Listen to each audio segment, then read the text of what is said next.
शशी कपूर यांचा पहिला सिनेमा मी पाहिलेला वचन हा सिनेमा पाहिला होता. आणि एक अत्यंत उमदा देखणं व्यक्तिमत्व, रुबाबदार, मिश्कील व्यक्तिमत्व असं पडद्यावरून त्यांचे एक प्रतिमा आणि अ, अतिशय बहारदार अभिनय करायचे शशी कपूरजी. त्यानंतर मग त्यांचे शेकडो सिनेमा पाहिले मी. अ, प्रामुख्याने उल्लेख करायचा असेल तर जब जब फूल खिले आहे, शर्मिली आहे. अ, त्यांच्या सिनेमामध्ये कथा छान असायची, अ, गाणी चांगली असायची.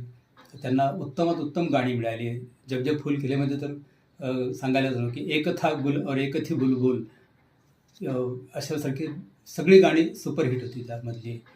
नाना करते प्यार तुम्ही से कर बैठे हे गाणं आठवत असेल.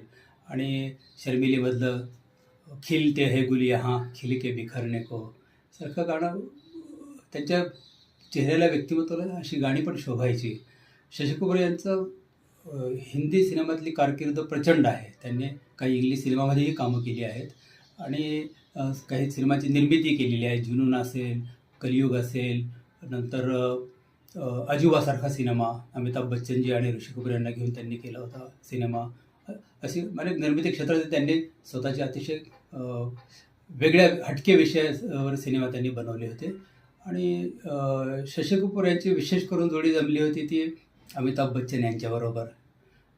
अगदी दीवारसारखा सिनेमा, त्यातला कर्तव्यदक्ष इन्स्पेक्टर रवी शशी कपूर जे बहारदार सादर केला होता. त्यांना त्या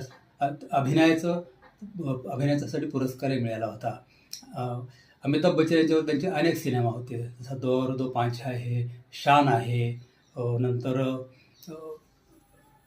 जसा बरेच सिनेमा आहेत त्यांचे. दो दो पांच आहे, शान आहे, नंतर काला पत्थरसारखा सिनेमा केला त्यांनी. त्यातलाही कर्तव्यदक्ष आणि प्रामाणिक इंजिनियर अतिशय संयमितपणे त्यांनी उभा केला होता. काला पत्थरमधलं गाणं सुपरहिट झालं होतं त्यांचं, जे मोटरसायकलवरून दाखवलेलं दृश्य. एक रास्ता है जिंदगी जो थम गए तो कुछ नहीं, अशासारखं सर्वोत्तम गाणं त्यात होतं. त्यातच